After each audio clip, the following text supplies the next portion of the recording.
Halo, selamat siang. Assalamualaikum warahmatullahi wabarakatuh.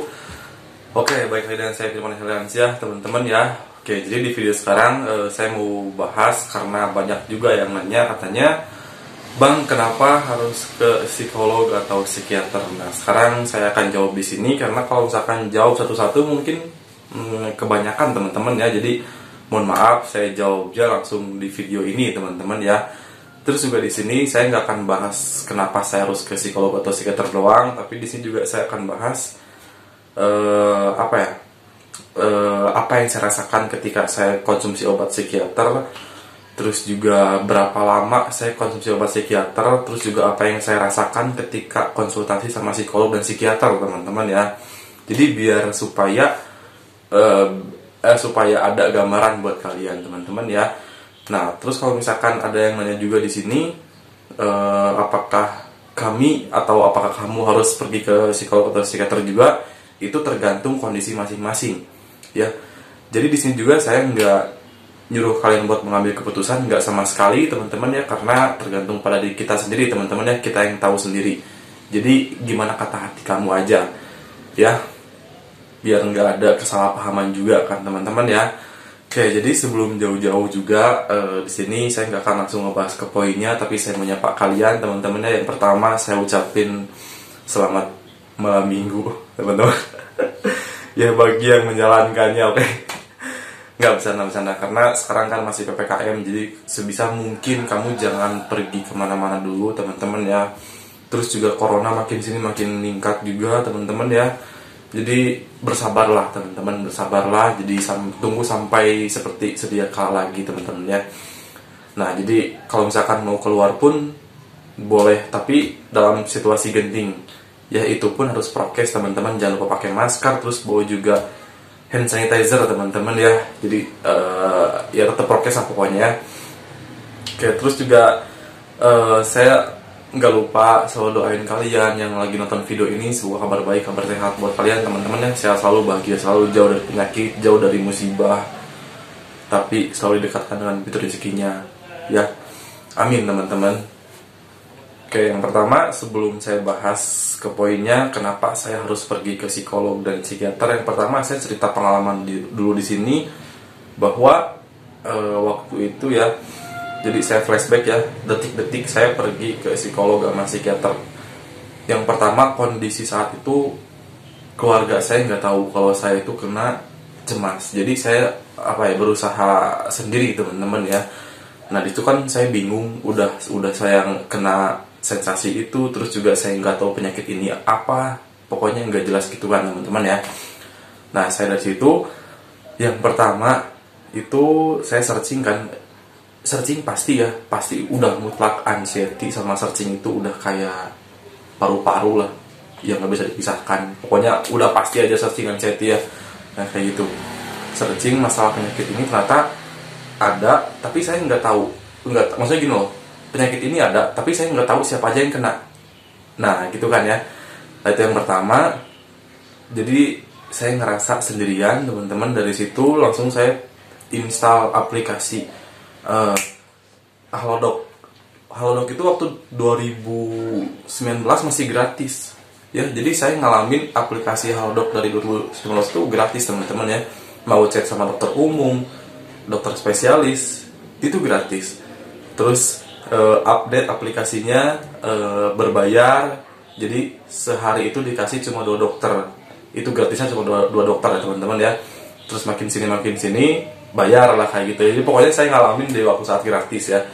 Nah di situ saya chat sama dokter umum. Yang pertama, dokter umum cuma ngasih saran sedikit-sedikit, tapi selebihnya bukan kewenangannya, yang artinya saya dirujuk langsung ke di aplikasi Halodoc itu kan ada fitur janji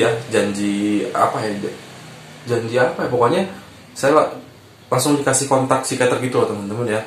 Nah dari situ langsung saya menuju ke dokter psikiater. Dari psikiater itu langsung ngasih, saya cerita semuanya apa yang saya keluhan, tapi langsung ngasih obat ya. Jadi langsung diresepin obat.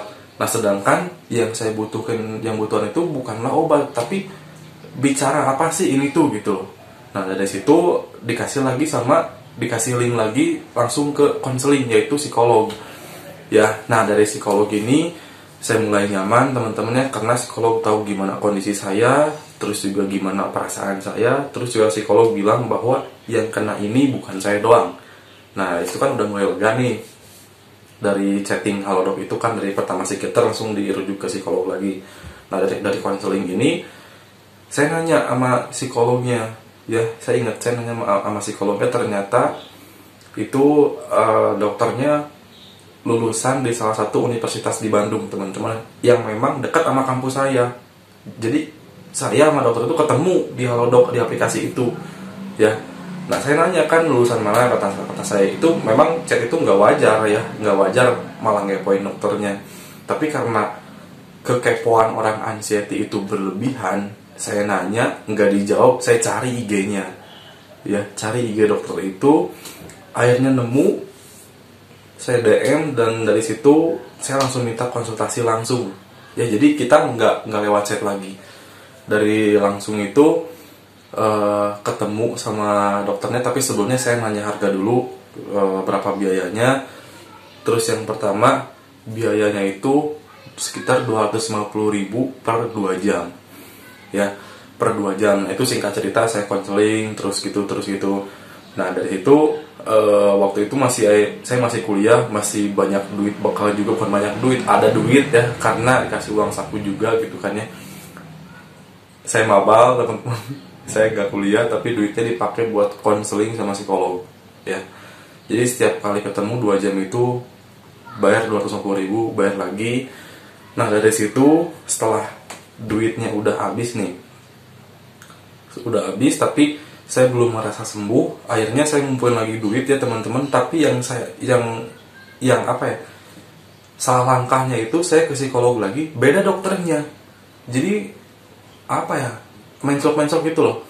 Jadi urusan saya sama dokter psikolog pertama itu belum beres. Kan konsul psikolog itu kan nggak cukup sekali teman-teman ya. Ibaratnya gini lah, pertemuan pertama kita kenalan, kedua kenalan pribadinya, ketiga baru cari masalahnya gitu kan ya. Jadi nggak bisa sekali sembuh, nggak kayak gitu. Itu kalau psikolog ya. Itu juga pengalaman pribadi saya, karena saya juga dikasih tahu sama psikolog. Jadi kita ketemu itu nggak cukup cuma sekali ya. Yang pertama saya harus kenal kamu dulu gitu kan ya. Nah beberapa kali habis duit, setelah ada duit lagi saya ngumpulin, pergi ke psikolog dengan dokter yang berbeda. Itu yang buat salah banget itu dari situ teman. Jadi mulai dari nol lagi lah ya, mulai dari nol lagi, saya kenalan lagi sampai habis duit lagi, baru saya mikir kok nggak sembuh. Nah dari situ mungkin berontak teman-teman ya, pikirannya itu emang sih agak tenang karena dikasih, beda lah ngobrol sama psikolog tuh tenang banget ya. Terus juga dikasih, jadi lega hatinya karena yang kayak gini bukan kamu doang. Terus usia kena penyakit kayak gini, ada yang lebih muda dari kamu, ada juga lebih tua dari kamu. Jadi bukan kamu doang. Nah saya nanya kan, apakah ini bisa sembuh? Jawabannya bisa, pasti. Nah itu yang buat saya lega di psikolog. Tapi makin sini kumat lagi, terus nggak sembuh. Akhirnya kayaknya saya harus pergi ke psikiater, dokter yang berhak ngasih obat teman-teman ya. Nah dari psikiater ini itu saya udah nggak punya duit sama sekali, duit udah habis semua. Kalau boleh jujur di sini ya, karena orang tua juga udah tahu, almarhum ibu juga udah tahu waktu saya duit habis itu kan ya. Nah dari itu saya bilang dulu sama orang tua bahwa saya ke psikolog karena gini. Terus juga orang tua kaget. Nah akhirnya singkat cerita mereka tahu lah yang mereka tahu.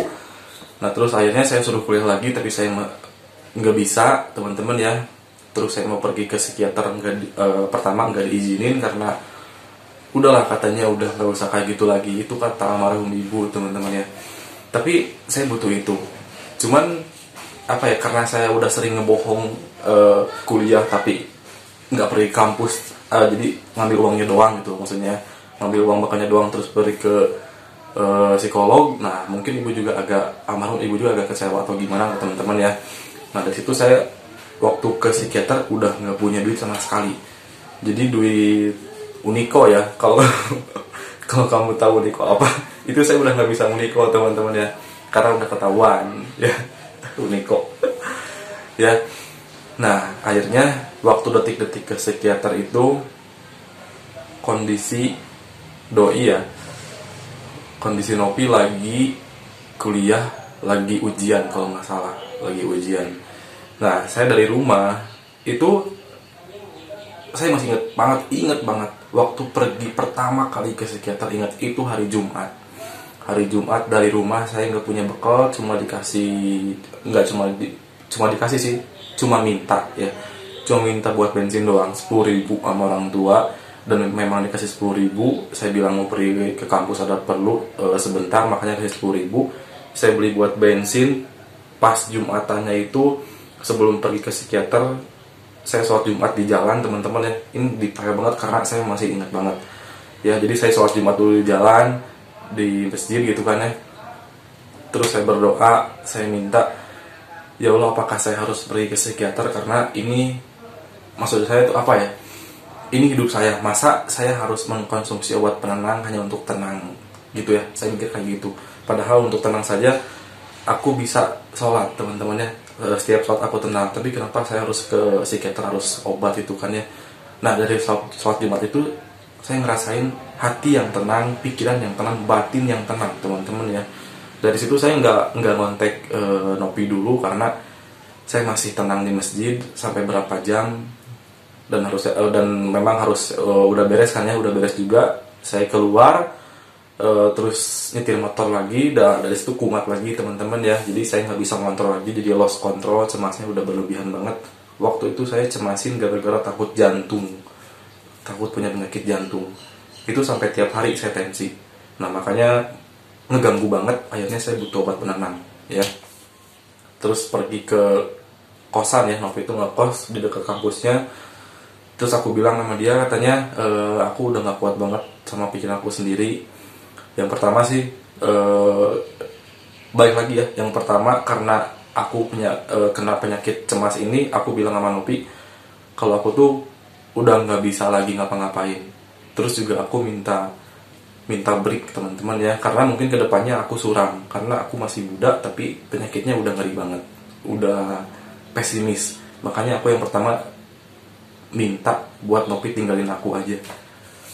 Nah, sedramatis itu teman-teman. Udah lewat juga teman-teman. Nah, akhirnya saya minta tolong sama Nopi. Aku bilang, coba kalau ada aku pinjam duit lah. Aku bilang kayak gitu ya, pinjam duit berapa, kata Nopi kan. Ya duit ada aja sih tuh, cuman untuk apa gitu kan ya. Nah, terus aku bilang, aku cerita sama dia, ini udah gak kuat banget, udah takutnya udah kemana-mana, udah lost control. Jadi setiap dari bangun tidur sampai mau tidur lagi itu udah nggak bisa hilang, sama cemasnya tuh nempel terus ya. Apalagi ketika bangun nih, tidur jam 10 misalkan, terus kebangun aja sedikit, kebangun jam setengah 2 malam, itu udah nggak bisa tidur lagi ya, udah nggak bisa ngapa-ngapain lagi selain bengong, cemas sampai subuh kayak gitu. Besoknya kurang tidur, sakit aja ya. Nah, udah kayak gitu. Terus aku bilang, katanya pinjam duit buat ke psikiater. Nopi juga kaget ya, kenapa katanya, ada apa lagi. Nah, terus akhirnya singkat cerita dia mau ngasih pinjem duit, tapi dengan syarat dia mau nganter saya katanya, jadi aku nggak bisa sendirian. Nah, untungnya dia ngerti banget teman-teman ya. Nah, akhirnya aku dianterin sama dia. Di jalan kita udah nggak ada dialog karena bingung aku mau ngobrol apa, dia juga bingung aku kenapa teman-teman ya. Akhirnya pas nyampe sana, ya udah aku dipinjemin duit sama dia. Terus pertama bingung kan ya, ke rumah sakit itu harus kemana sih, dokter psikiater harus kemana gitu kan ya. Terus nanya-nanya, akhirnya nemu dokter psikiater. Akhirnya kita antri teman-teman ya, Nah, pengalaman di sini tuh, pengalaman pergi ke psikiater tuh ketika antri itu bukan enaknya, emang gak ada enaknya kalau sakit, tapi enaknya ketika itu kita kan banyak nih orang yang punya masalah semua, itu lagi ngantri. Nah, itu disuruh sama susternya atau asisten psikiaternya, saya nggak tahu namanya apa. Kita disuruh sharing teman-teman. Jadi satu circle itu kita sharing, saling nanya apa masalahnya. Ya, jadi sambil nunggu kita sharing. Ya, bertanya dia nanya saya apa masalahnya, saya juga nanya mereka apa masalahnya. Jadi sampai sekarang saya kenal sama mereka teman-teman. Ya, sampai sekarang juga saya suka kontak, gimana kabarnya. Dan alhamdulillah mereka mereka semua yang saya tanya waktu itu, saya kontak lewat WhatsApp, ternyata udah semuanya sembuh, dan semuanya udah nggak harus konsul lagi ke psikiater atau ketergantungan obat. Ya, kayak gitu teman-teman ya. Nah, itu pengalaman saya ketika mau masuk mau masuk psikiater teman-teman. Pertama ke psikolog dulu, lalu ke psikiater.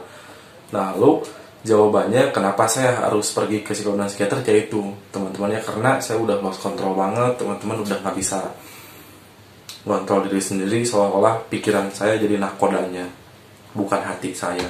Sementara kunci buat sembuh itu semuanya nggak pakai pikiran, tapi pakai hati teman-teman ya. Nah, kayak gitu, itu ini part satunya teman-teman ya. Jadi part satunya sampai ketika ngantri itu saya ngobrol semuanya sama circle yang sakit, semua, terutama sakit mental. Mental itu kan bukan berarti gila, enggak ya. Mental itu kan ada yang kayak saya cemas berlebih, terus juga saya tahu ada yang bipolar, yang nggak tidur selama 3 hari, terus juga ada masalah keuangan, keluarga, pacar, masalah ujian sekolah, banyak pokoknya teman-teman ya. Nah, itu pengalaman saya kenapa harus pergi ke psikiater teman-teman ya. Oke, jadi di video berikutnya saya akan jelasin lagi gimana keterusannya setelah saya ngantri dari situ teman-teman ya. Oke, mungkin videonya cukup dari sini aja, karena saya membuat part-part teman-teman seperti biasa ya. Kayak gitu aja. Assalamualaikum warahmatullahi wabarakatuh.